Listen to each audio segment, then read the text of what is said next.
देखिए, समांतर या समानांतर चतुर्भुज का परिभाषा है कि आमने सामने की भुजाएं बराबर।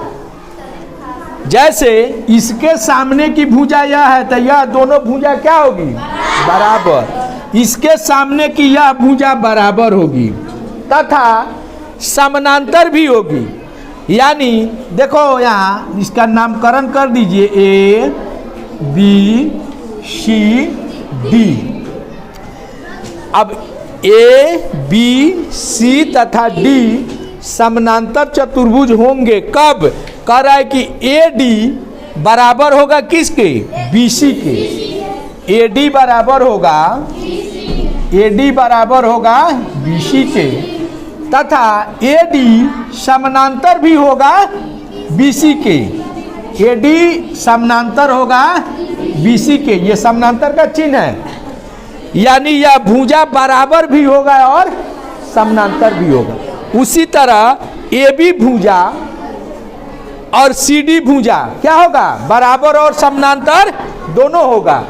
ए बी बराबर होगा किसके? सी डी के।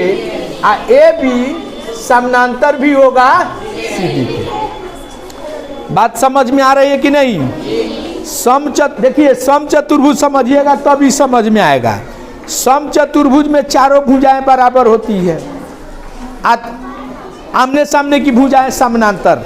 इसमें कह रहा है कि चारों भुजाएं बराबर नहीं होती है, आमने सामने की भुजाएं बराबर तथा समानांतर भी होगी और सम्मुख कोण बराबर होंगे। इसके सामने कौन कौन पड़ रहा है? यह बराबर होगा। इसके सामने यह कौन पड़ रहा है? यह बराबर होगा। ठीक है। अब पूछेगा कि ए बी बराबर ए डी सही है? ए बी ए डी के बराबर होगा? नहीं, चूंकि ए बी के सामने की भुजा ना बराबर होगी, ए बी सी डी के बराबर होगा। ए बी किसके बराबर होगा? सी डी के।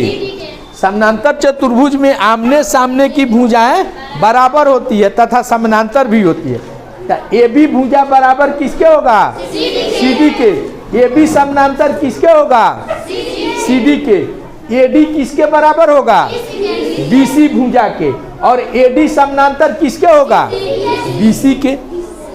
नहीं, और समूह कोण बराबर होंगे। इस कोण के सामने यह कोण है, ये दोनों बराबर होगा और इस कोण के सामने यह है, यह बराबर हो। बात समझ में आया कि नहीं? तो सम चतुर्भुज और समानांतर चतुर्भुज में